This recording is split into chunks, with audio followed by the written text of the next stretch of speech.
Kapan terjadi? Saat dipimpin oleh Imam Mahdi. Jadi nanti Imam Mahdi akan muncul, dan tanda-tanda kemunculan Imam Mahdi ini udah ada tanda-tandanya. Termasuk tanda-tanda kemunculan Dajjal, laknatullah, sudah juga ada tanda-tanda kemunculannya. Dajjal itu bukan sifat, Dajjal itu orang. Jadi kalau ada yang memahami Dajjal itu sifat, keliru, salah. Di beberapa hadis sahih Rasul jelaskan tentang Dajjal. Disebutin oleh Rasul Dajjal. Satu, Dajjal kulitnya kemerah-merahan. Berarti fisik bukan? Fisik. Kalau setan sifat apa wujud? Sifat. Bedain. Ini kadang kita dengar seorang penceramah ngejelasin Dajjal nggak pas gitu, nggak berdasarkan dalil. Dijelasin oleh Nabi itu sifat Dajjal itu tuh kulitnya itu kemerah-merahan. Maksudnya kemerah-merahan, yang namanya orang putih, kalau kita gituin aja merah nggak deh? Putih kulitnya, kemerah-merahan maksudnya putih. Kemudian Rasul jelaskan rambutnya keriting. Kulitnya dijelasin tadi putih kemerah-merah, rambutnya keriting, dan badannya gemuk. Badannya gemuk, keriting nggak rambutnya. Matanya picek, buta belah kanan, buta. Yang ini doang yang lihat, yang kiri, yang ini buta. Kata Nabi, buta itu seperti anggur yang busuk, seperti buah anggur yang busuk tuh di belah kanan. Gimana tuh anggur kalau busuk? Mengkerut. Jadi fisik Dajjal itu mungkin. Assalamualaikum warahmatullahi wabarakatuh. Hamdan wa syukranillah, wassalatu wassalamu ala rasulillah wa ala alihi wa sahbihi wa mawalah. Qala rabbi shrah li sadri wa yassir li amri wa hlul 'uqdatam min lisani yafqahu qawli, amma ba'du. Pertama-tama marilah kita senantiasa memanjatkan puji dan syukur kita kehadirat Allah Subhanahu wa taala yang telah melimpahkan berbagai nikmat dan karunia kepada kita semua, sehingga pada kesempatan kali ini kita masih bisa bersama-sama untuk menghadiri pengajian yang biasa diadakan di masjid yang kita cintai, yaitu Masjid Jami Al-Ikhlas pada setiap malam Ahad, yang dibimbing oleh guru-guru kita. Di antaranya ada Kiai Haji Abu Ali, ada Habib Hud bin Abdullah Al-Atas, ada Habib Haidar bin Zain Al-Atas, ada Habib Sidik bin Hud Al-Atas, dan guru kita yang lain. Untuk itu, marilah kita senantiasa menyempatkan waktu kita untuk hadir di majelis ilmu. Karena fadilahnya sangat besar sekali kita hadir di masjid ilmu. Bisa lebih baik dari sholat sunnah 1000 rakaat. Dan langkah kanan kita, Allah angkat derajat kita. Dan langkah kaki kiri kita, Allah hapus segala dosa-dosa kita. Sangat besar sekali fadilahnya. Kaum muslimin dan muslimat, selanjutnya salawat dan salam mereka kita senantiasa sampaikan kehadiran Nabi Muhammad SAW beserta keluarganya, para sahabatnya, para tabi'in, dan orang-orang yang senantiasa mengikuti ajarannya hingga yaumil akhir. Dan mudah-mudahan kita termasuk yang ada di dalamnya, yang mudah-mudahan kelak akan mendapatkan syafaat. Amin ya rabbal alamin. Itulah harapan kita. Para hadirin kaum muslimin dan muslimat yang insyaallah dirahmati Allah Subhanahu wa taala. Untuk itu mari kita sempatkan waktu kita untuk hadir di majelis ilmu. Dan apabila ada saudara-saudara kita yang nggak sempat untuk hadir, silakan saksikan video ini, mudah-mudahan bisa juga buat masukan buat kita semua. Amin ya rabbal alamin. Untuk membersihkan waktu, kami persilahkan kepada guru kita Kiai Haji Abu Ali untuk memberikan tausiahnya kepada beliau. Waktu dan tempat kami persilahkan dengan segala hormat. Shallu ala Muhammad. Allahumma salli. Ya Rabbi bil Mustafa baligh maqasidana waghfir lana al-khataya wal siyam amin ya Rabbi sayyidana waghfir lana ya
Assalamualaikum warahmatullahi wabarakatuh. Alhamdulillahirabbil alamin wassalatu wassalamu ala asyrofil anbiya wal mursalin wa ala alihi wa sahbihi ajma'in. Amma ba'du. Jamaah salat maghrib Masjid Al-Ikhlas yang berbahagia, yang insyaallah kita semua dirahmati dan diberkahi Allah Subhanahu wa taala. Kita lanjutkan malam ini hadis Arba'in Nawawiyah. Hadis yang 29. Al-hadisu at-tasi'u wa isrun. Hadis ke-29 halaman ke-25. Betul ya? Awalnya betul ya?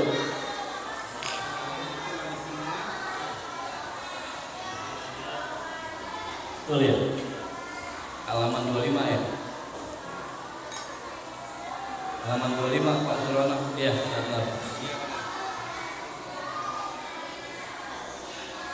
Yaitu hadis dari Mu'az bin Jabal.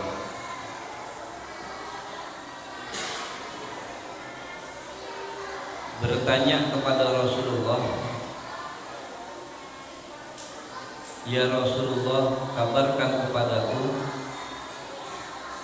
beritahukan kepadaku satu amalan yang menyebabkan kalau aku amalkan amalan itu aku masuk surga." Jadi Mu'az bin Jabal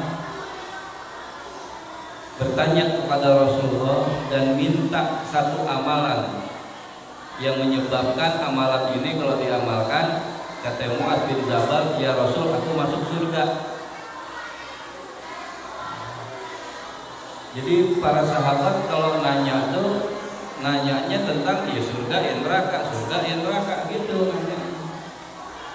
Gimana ya Rasulullah saya biar masuk surga? Terus apa jawab Rasulullah? Rasulullah menjawab, "Wahai Mu'az, engkau telah bertanya, dan pertanyaan engkau ini pertanyaan yang dahsyat, pertanyaan yang luar biasa, pertanyaan yang besar.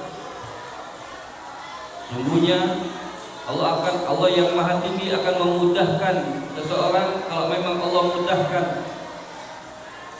Kemudian Rasul menjelaskan, kalau engkau amalkan amalan ini, maka Allah akan masukkan engkau ke dalam surga-Nya Allah Subhanahu wa taala. Yang pertama adalah ta'budullaha wa la tusyriku bihi syai'an. Engkau sembah Allah dan jangan engkau mempersekutukan Allah dengan sesuatu apapun. Jadi yang Nabi jawab pertama adalah persoalan tauhid. Tauhid Pak Budi. Bukan sholat, puasa, haji, bukan pilih pemimpin, bukan. Jadi yang pertama Rasul jawab adalah persoalan tauhid. Engkau sembah Allah engkau ibadati Allah dan jangan engkau ibadah pada selain Allah. Tauhid. Jadi pokok agama itu sebenarnya adalah di tauhid. Kalau tauhidnya beres, yang lainnya beres. Tapi kalau tauhidnya rusak, yang lain berantakan. Kalau tauhidnya rusak, pondasinya rusak. Kalau istilah bangunan, tauhid itu pondasi. Ini masjid kalau pondasinya nggak kuat, hancur nggak bangunan semua? Hancur. Bukan hanya sekedar hancur, ini bisa membahayakan orang. Begitu juga kita, kalau tauhid kita hancur, semua yang lain ikut hancur. Hancur-hancuran. Hancurnya agama seseorang itu tadi di persoalan tauhid. Jadi kata Rasulullah, Muaz, kalau engkau ingin masuk surga, maka yang pertama adalah yang kau sembah adalah Allah, dan jangan engkau mempersekutukan Allah dengan sesuatu apapun. Apa tauhid kita? La ilaha illallah. Jadi tancapkan itu tauhid kita di dalam dada kita, la ilaha illallah, bahwasanya tidak ada Tuhan kecuali hanya Allah. Itu yang nanti bisa mengantarkan kita ke dalam surganya Allah. Lalu bagaimana kalau dia melakukan mabok, dia membunuh, dia berzina, dia korupsi? Apakah nanti juga akan dimasukkan ke dalam surganya Allah? Iya. Kalau selama di dadanya itu ada la ilaha illallah. Cuman dia mendapatkan syafaatul uzma nanti dari Nabi. Nanti di yaumil akhir itu Nabi sujud lama, kemudian Allah panggil, ya Muhammad, irfa, bangkit. Apa yang kau inginkan kau hendaki? Apa kata Rasulullah? Umatku ya Allah ada di neraka. Kalau perintahkan Jibril, coba tengok ke neraka. Ada enggak umatnya Rasulullah? Ada. Dikorek-korek Pak Sumono, digosong. Setelah digosong, oh masih ada di dalam hatinya sedikit. La ilaha, ada iman sedikit, keluarin. Tapi disiksa dulu. Makanya yang namanya la ilaha illallah itu harga mati, udah nggak bisa tawar-tawar. Harga mati udah. Karena itu yang menyebabkan nanti kita masuk surga, walaupun nanti kita punya dosa kita ini dibersihin dulu di dalam api neraka, disiksa dulu kita.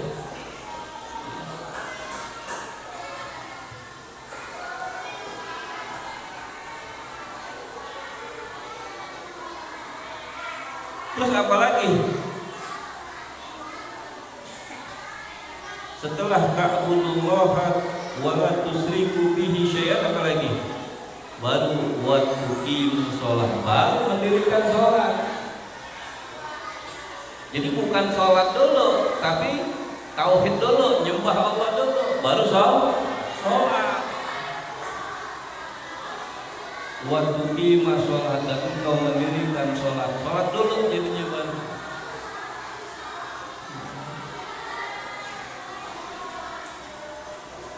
Ramai juga ya. Gak terkendali juga ini. Bu gurunya ada kan?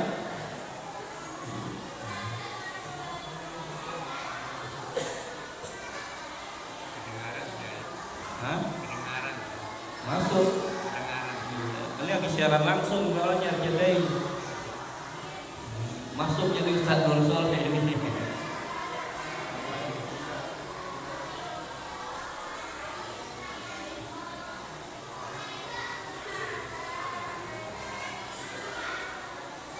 Wa tuqimu shalah, engkau mendirikan sholat.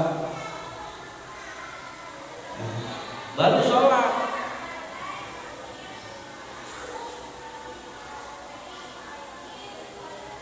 Wa tuti zakat, kemudian engkau bayar zakat. Setelah tauhid, kemudian sholat, kemudian zakat, bayar zakat. Sekarang zakat ini banyakkan muzaki apa mustahik? Hah? Banyak muzaki apa mustahik di RW sini nih, di RW sini? Mustahik Pak Sulaiman. Kapan semuanya jadi muzaki? Kapan semuanya jadi muzaki? Bakal terjadi nggak nanti? Semua umat Islam muzaki semua, nggak ada yang mustahik. Kapan terjadi? Saat dipimpin oleh Imam Mahdi. Jadi nanti Imam Mahdi akan muncul, dan tanda-tanda kemunculan Imam Mahdi ini udah ada tanda-tandanya.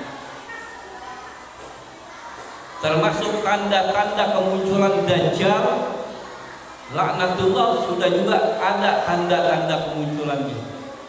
Dajjal itu bukan sifat, Dajjal itu orang. Jadi kalau ada yang memahami Dajjal itu sifat, keliru, salah. Di beberapa hadis sahih Rasul jelaskan tentang Dajjal. Disebutin oleh Rasul Dajjal. Satu, Dajjal kulitnya kemerah-merahan. Berarti fisik bukan? Fisik. Kalau setan sifat apa wujud? Sifat. Bedain. Ini kadang kita dengar seorang penceramah ngejelasin Dajjal nggak pas gitu, nggak berdasarkan dalil. Dijelasin oleh Nabi itu sifat Dajjal itu tuh kulitnya itu kemerah-merahan. Maksudnya kemerah-merahan, yang namanya orang putih, kalau kita gituin aja merah nggak deh? Putih kulitnya, kemerah-merahan maksudnya putih. Kemudian Rasul jelaskan rambutnya keriting. Kulitnya dijelasin tadi putih kemerah-merah, rambutnya keriting, dan badannya gemuk. Badannya gemuk, keriting nggak rambutnya. Matanya picek, buta belah kanan, buta. Yang ini doang yang lihat, yang kiri, yang ini buta. Kata Nabi, buta itu seperti anggur yang busuk, seperti buah anggur yang busuk tuh di belah kanan. Gimana tuh anggur kalau busuk? Mengkerut. Jadi fisik Dajjal itu mungkin disebut Al-Masih Ad-Dajjal, iya kan? Kita sebelum salam kan doa itu, Rob a'udzubi kalimatillahi tamat, ya apa? A'udzu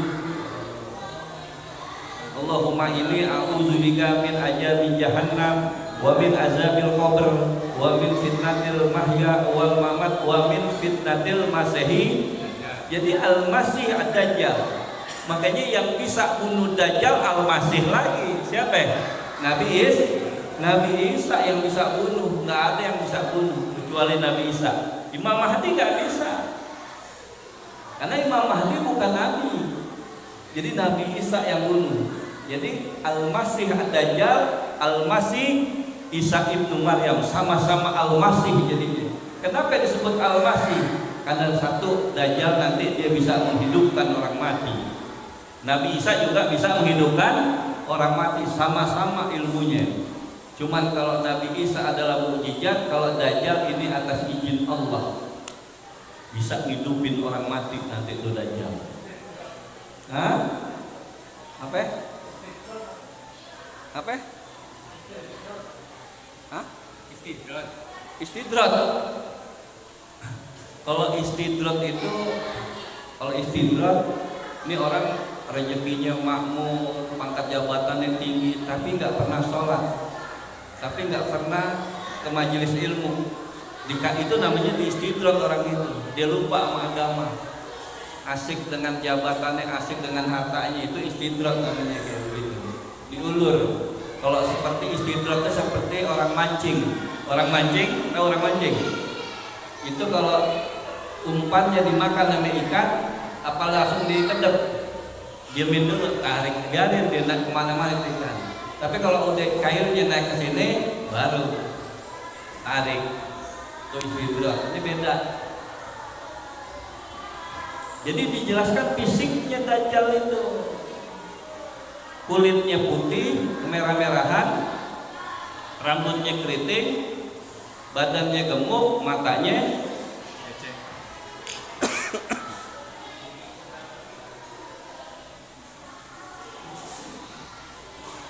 matanya buta.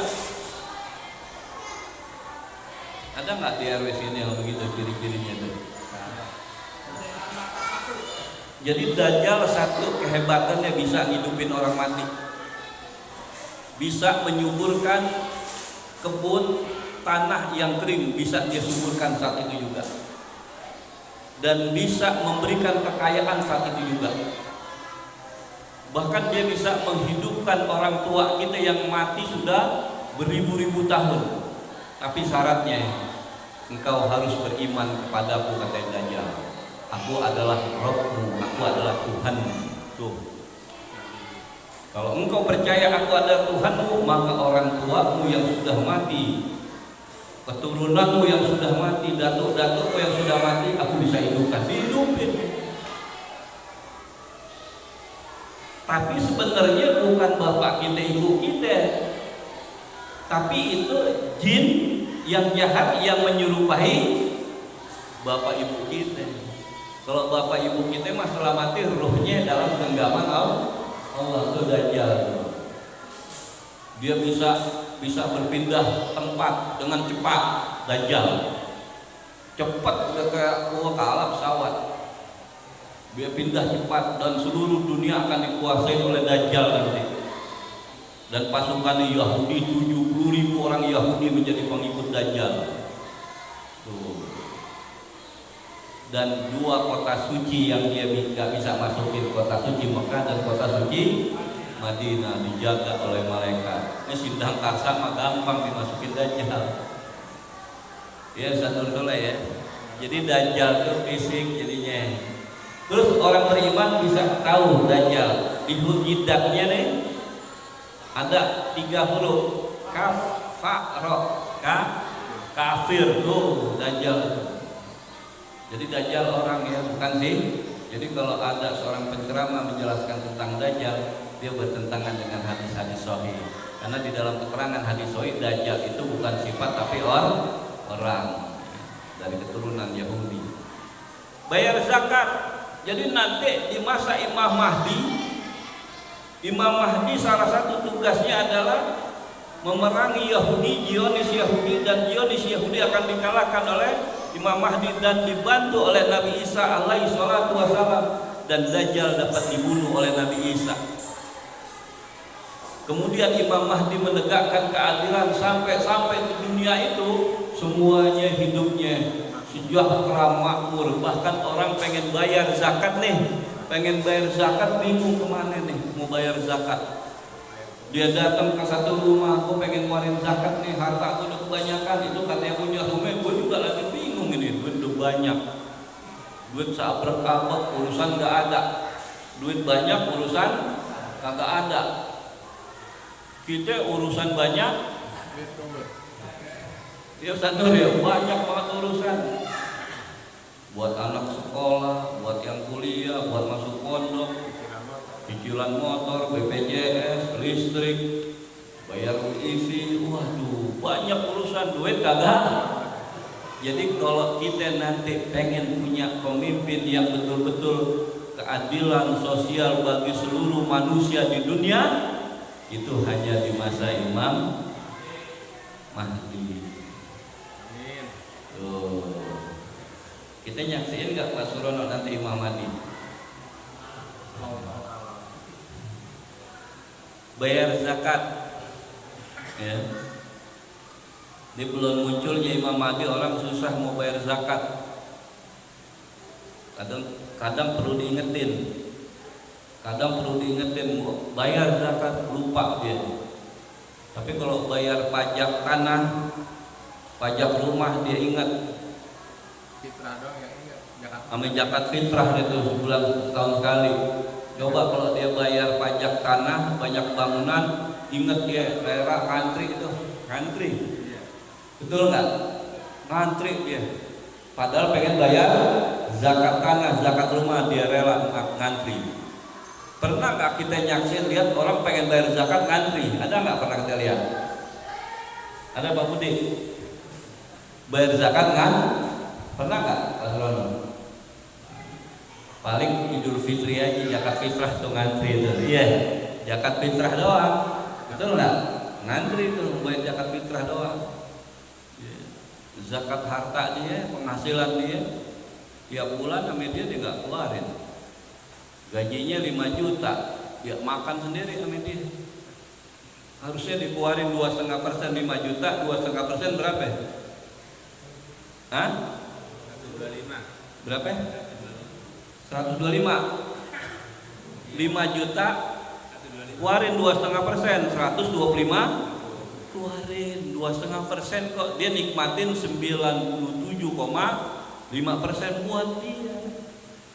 Dia nikmatin itu. Nah 2,5% ini dipecah lagi, dibagi lagi. Berapa? 8 asnaf. Cuman paling yang dibagi ya fakir, miskin itu. Ini aja nggak mau kita ngeluarin zakat. Ya padahal hukumnya wajib gitu. Pajak motor jauh-jauh hari kita udah tahu mau habis di pajak motor. Seminggu 2 minggu belum habis kita udah bayar. Betul nggak? Iya nggak Pak Surono? Hah?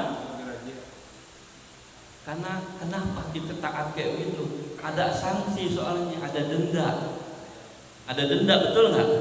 Nah sementara orang yang nggak bayar zakat, dia nggak bayar zakat, kenapa dia nggak takut nggak mengeluarkan zakat? Karena nggak ada sanksinya. Coba di masa Sayyidina Abu Bakar As-Siddiq, setelah Rasulullah wafat, ada kabilah-kabilah Arab nggak mau bayar zakat. Sayyidina Abu Bakar As-Siddiq kirim pasukan, ingetin dia. Kalau dia nggak mau bayar zakat juga, apa kata Sayyidina Abu Bakar? Maka akan aku perangi mereka. Nggak mau bayar zakat, karena nggak ada sanksi. Coba ada sanksi. Bagaimana tadi sanksinya nggak bayar pajak rumah, pajak tanah, pajak kendaraan, pajak gitu kan? Itu kemana duit pajak? Hah? Duit pajak kemana? Hah? Akhirnya dimakan sama Gayus Tambunan tuh.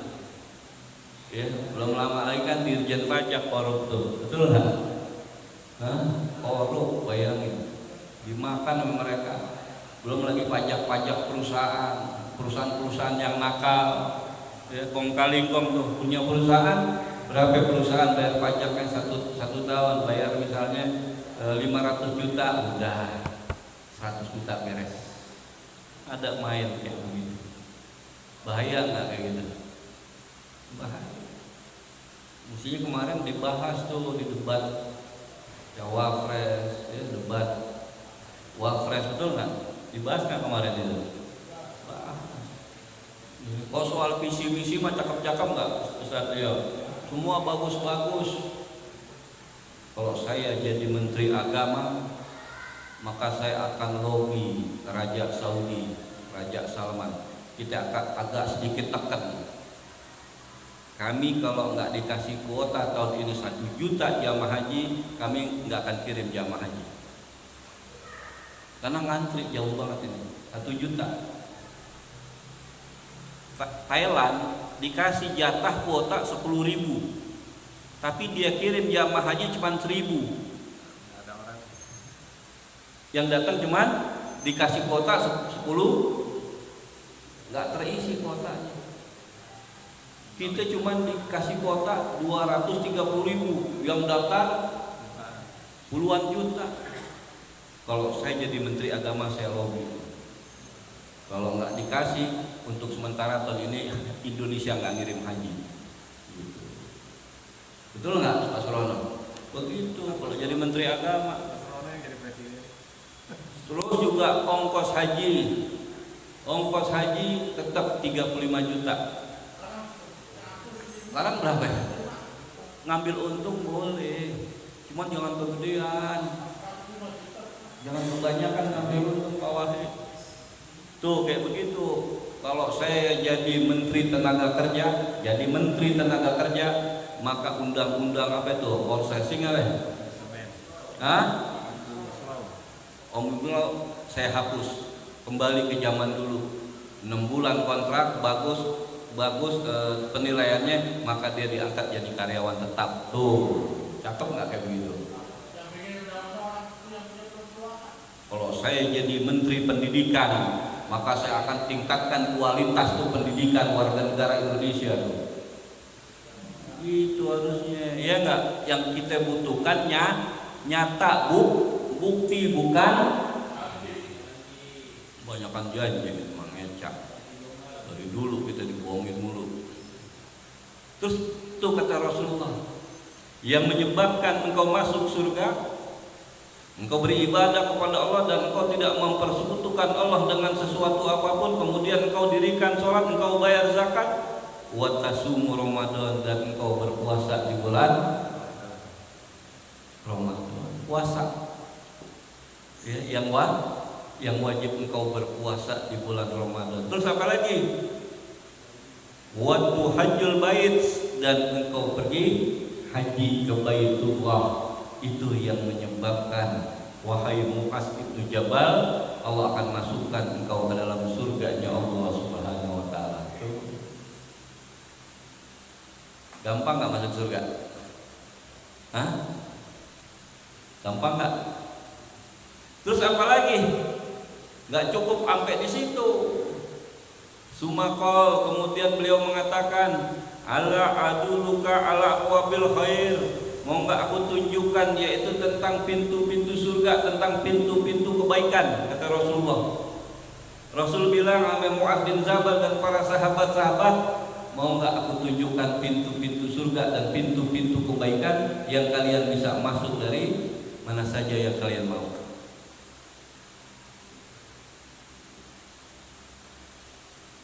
Apa kata Rasulullah? As-saum junnah. Puasa itu adalah junnah. Apa junnah? Benteng, tameng. Puasa itu tameng, benteng untuk mengekang apa ya? Mengekang syahwat kita yang berkobar-kobar. Dengan saum. As-saum junnah. Jadi puasa itu benteng. Benteng apa? Benteng kita untuk menekan syahwat yang ada dalam diri kita. Syahwat apa aja? Bukan hanya syahwat kepada wanita, syahwat kepada kekuasaan, syahwat terhadap penghormatan, syahwat terhadap pujian, itu syahwat semuanya. Dan itu bisa dibentengi semua syahwat itu dengan puasa. Lihat Rasulullah Nabi kita, ya, lihat Rasul Nabi kita udah contohin. Hampir setiap saat Rasulullah puasa, setiap hari beliau berpuasa. Datang ke rumah Aisyah, ya Aisyah, ada makanan hari ini? Enggak ada ya Rasul. Ya udah, saya berpuasa. Kemudian sampai menjelang maghrib, ya Aisyah, ada buat berbuka? Enggak ada ya Rasul. Wisol, ya udah saya wisol. Nyambung lagi terus puasa Rasul. Nyambung lagi puasa lagi Rasul. Dalam urusan perkara ibadah, Rasul lebih mendahulukan dirinya ketimbang umatnya. Dia contohin. Tapi kalau dalam urusan dunia, apa kata Rasulullah? Kalau umatku lapar, umatku sengsara, umatku menderita, kata Rasul apa? Aku yang ada di front terdepan. Biar aku yang menghadapi di depan kesengsaraan, penderitaan dan kemiskinan di depan lagi. Tapi sebaliknya, kalau umatku bahagia, umatku senang, umatku gembira, biar aku yang di belakang merasakan tetesan-tetesan terakhir kebahagiaan. Itu Nabi kita. Kalau umatnya sengsara, Nabi di depan. Kalau umatnya bahagia, Nabi. Ada pemimpin yang kayak begitu sekarang, ada ya? Ada. Susah sekarang kayak begitu. Hah? Ya, jadi salah satu pintu-pintu surga, pintu kebaikan adalah saum junnah. Banyak kita berpuasa. Kita nggak ada beras, keluarga nggak ada beras, daripada kita ngeluh, berkeluh kesah, ajak puasa keluarga. Ya, Hari ini mah nggak ada apa-apa nih, nggak ada beras, nggak ada bang. Yuk kita puasa aja. Tuh gitu. Bisa puasa Senin Kemis, puasa Nabi dah. Itu solusi puasa. Kalau nggak ada beras ngamuk. Sekarang orang kagak ada beras, berutuh ngedumel, kakinya dimarah-marahin. Ayah lo jadi laki. Dari nikah sampai binari nggak pernah lo nyenengin gue, nggak pernah lo bahagiain gue, habis kebaikan lagi habis. Terus apalagi kata Rasulullah, wasodaqoh tudfiul khati'ah kama tudfiul ma'un nar. Kata Rasul, sedekah. Ini bukan zakat nih, sedekah. Ya, kalau zakat wajib, kalau sedekah sunnah. Ya, kapan aja waktunya dan nggak ada batasannya. Kalau zakat kan dibatasin, betul nggak? Zakat fitrah beras 3,5 liter, zakat mal 2,5%, zakat pertanian, zakat perkebunan 5-10%, betul nggak? Tapi kalau sedekah nggak dibatasin, sunnah soalnya dia lebih luas. Nah kata Rasulullah, sedekah. Apa itu sedekah? Sedekah itu adalah tudfiul khoti'ah. Dia akan menghapus kesalahan-kesalahan kita. Kita banyak salah nggak? Nah, punya salah nggak? Pengen nggak salah kita dihapus? Pengen nggak salah kita ditipek? Sedekah. Jadi kata Nabi, sedekah itu menghapus dosa, menghapus kesalahan kita dengan sedekah. Sampai Rasul mengkias kama yudfiul ma'un nar, yaitu sebagaimana air memadamkan api. Tuh. Air memadamkan api, begitu juga sedekah, dia menghapus kesalahan-kesalahan kita, dosa-dosa kita itu. Banyakin sedekah makanya. Gitu. Kita udah bahas sedekah kan? Jadi sedekah itu bukan hanya dengan di kalangan orang-orang sahabat Rasul yang ekonominya lemah, orang-orang yang lemah, yang du'afa, mereka nggak bisa bersedekah dengan harta. Sedekahnya dengan apa? Dengan takbir, tahmid, tahlil, ya sedekah. Dan sekecil-kecilnya sedekah wajah. Kita kalau ketemu orang itu wajah kita senyum. Itu juga bagian dari sedekah. Jadi kita kalau ketemu saudara kita, coba wajah kita itu tampil dengan senyum. Itu bagian dari sedekah. Wajah, ya kan ada wajah seseorang, kita kalau melihat wajahnya, ngelihat mukanya, kita ingat sholat berjamaah di masjid. Ada nggak kayak begitu tuh? Lihat wajahnya, gue kok ngelihat wajah lu jadi ingat masjid. Gue kok ngelihat wajah lu jadi ingat Allah. Kalau gue lihat muka lu, gue jadi ingat Rasulullah. Kalau gue ngelihat muka lu, gue jadi ingat majelis taklim. Enak kan muka yang kayak begitu?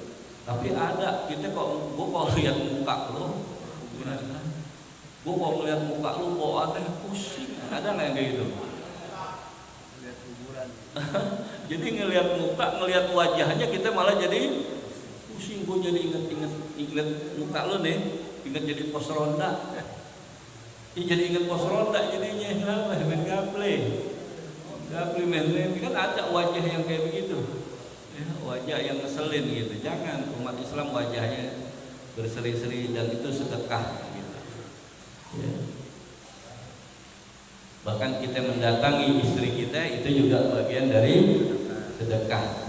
Ya. Kayak istri yang paham, yang ngerti, wah minta sedekah terus. Minta sedekah terus Pak Serono gitu. Bang, sedekah bang gitu.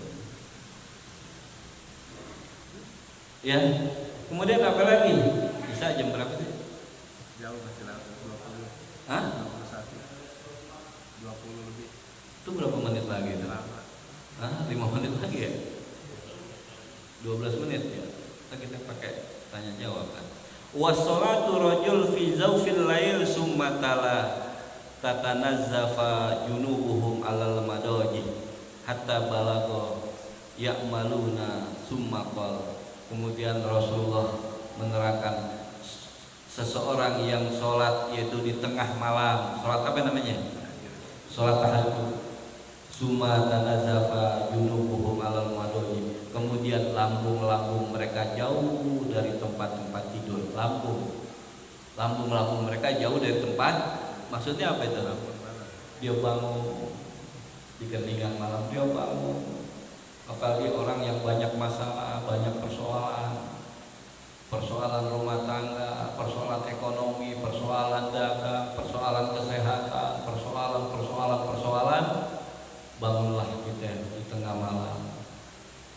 Saat orang lagi pada tidur, pada istirahat, kita bangun. Kita berwudu, kita ambil wudu, kemudian kita sholat tahajud di situ. Kita sholat tahajud 2 rakaat salam mutlak. Berapa aja rakaatnya boleh. Dan Rasulullah mencontohkan, Rasul setiap malam tahajud dan wajib buat Rasul. Tuh, tahajud tiap malam Rasul. Tahajud, setelah tahajud sampai masuk waktu subuh. Bayangin tuh Rasulullah dalam hal ibadah. Azan subuh beliau sholat qobliyah subuh 2 rakaat. Kata Rasul sholat subuh 2 rakaat tuh sebelum subuh. Kata Rasul lebih baik daripada dunia. Dan Rasul lanjut lagi sholat subuh. Setelah sholat subuh beliau zikir sampai menjelang terbitnya fajar. Beliau sholat suruh 2 rakaat. Setelah sholat suruh beliau sholat duha. Tuh bayangin tuh, beliau sholat duha. Setelah sholat duha terus apalagi beliau menjelang zuhur beliau sholat 4 rakaat, 2 rakaat salam, 2 rakaat salam. Tuh bayangin Rasul, dan terus kayak begitu sholatnya, puasanya Rasul, sedekahnya Rasul. Habis waktunya buat ibadah pada Allah. Padahal dosanya udah nggak ada, Rasul udah pasti masuk surga.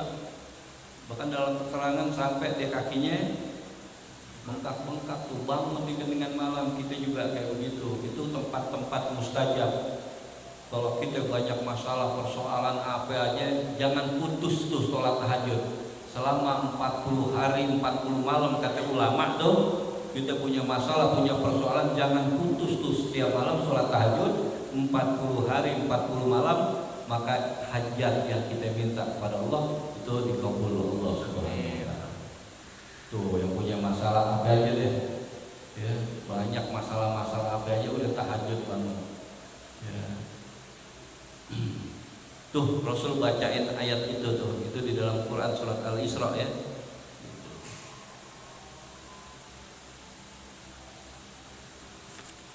Masih panjang ya. Kita buka tanya jawab aja ya. Yuk yang mau nanya Pak Surono. Waalaikumsalam warahmatullahi.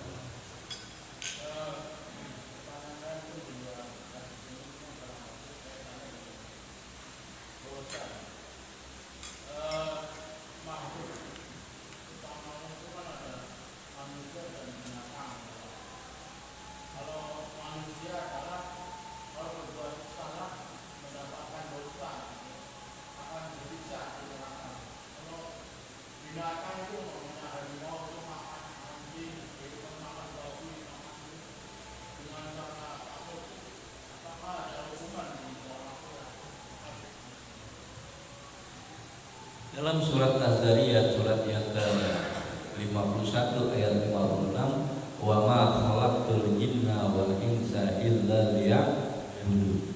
Dan aku tidak menciptakan jin dan manusia kecuali hanya untuk menyembahku, beribadah kepadaku. Dalam ayat yang lain kata Allah, sungguhnya aku ciptakan neraka jahanam, penghuninya adalah bangsa jin dan bangsa manusia. Makhluk Allah, manusia dan jin, dia dikasih akal dan dikasih dia syahwat hawa nafsu. Hewan, harimau, ular, buaya, macan dan sebagainya, ayam, kambing, mereka nggak dikasih akal, tapi mereka dikasih syahwat. Kita manusia punya syahwat, hewan juga punya syahwat. Bedanya di mana? Mereka nggak dikasih akal, kita dikasih apa gunanya akal? Akal gunanya untuk berpikir, bisa untuk membedakan mana yang benar, mana yang salah. Akal gunanya untuk membedakan mana warna putih dan mana warna hitam. Akal. Tapi kalau hewan dia nggak dikasih akal, Makanya yang namanya hewan, ya udah nggak kena hukum dia. Harimau makan kambing, serigala makan kambing, apakah dia dihukum? Enggak. Paling dihukumnya di dunia. Ketahuan nama yang punya kambing, ditembak itu macan, ditembak itu serigala, itu hukumannya. Tapi di hadapan Allah mereka nggak kena hukum.